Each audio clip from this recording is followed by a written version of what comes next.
आज सुबह से एक वीडियो बड़ी वायरल हो चुकी है मरीम नवाज़ की। 14 अगस्त के मौके पर उन्होंने अपने ख्यालात लिखने थे, अपने दिन की बातें लिखनी थी। आज के दिन के हवाले से उन्होंने कुछ अल्फाज अपने कलम बंद करने थे, लेकिन उन्हें नहीं पता था कि एक चोर कैमरा भी लगा हुआ है जो आपकी राइटिंग को वो कैप्चर कर रहा है। तो उन्होंने कोशिश की है कि मैं उर्दू के अंदर अपनी स्टेटमेंट दूं, लेकिन जब वो उर्दू के अंदर लिखना उन्होंने शुरू किया तो वो भूल चुकी हैं और उन्हें अल्फाज भी याद नहीं रहे कि मैं क्या अल्फाज लिखूं।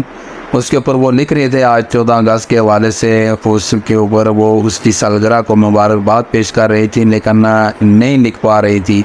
लेकिन बाद में जब काफ़ी देर के बाद उन्होंने सोचा कि अब नहीं लिखा जा सकता, तो फिर उन्होंने रीराइट किया और कुछ चीज़ें उन्होंने इंग्लिश में तहरीर कर दी। बाद में कुछ सहाफ़ियों ने सवाल भी किया कि आप राइटिंग के दौरान थोड़ी बहुत हिचकिचा रही थी, तो इसकी क्या वजह थी।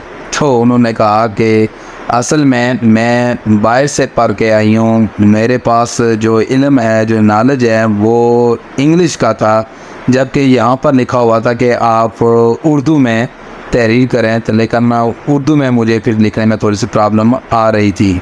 तो बात असल में ये है कि जब बिलावल भुट्टो ज़रदारी भी असम्बली के अंदर वो तकरीर कर रहे थे, तो उन्होंने भी कुछ अल्फाज उल्टे सीधे बोल दिए थे। तो बाद में उन्होंने कहा कि असल में मेरी उर्दू बड़ी कमज़ोर है, क्योंकि मैं फ़ारन से पढ़ के आया हूँ और मेरी इंग्लिश स्ट्रॉन्ग है। तो कहने का मतलब ये है कि देखें, आप पाकिस्तानी हैं और पाकिस्तान के हवाले से कहा जा रहा है कि आपकी जो कौमी ज़बान है वो उर्दू है। तो अगर आपको उर्दू लिखना नहीं आपको आती, आप अच्छी उर्दू नहीं बोल सकते, तो फिर मेरे ख्याल में यहाँ इंग्लिश तो चलेगी नहीं।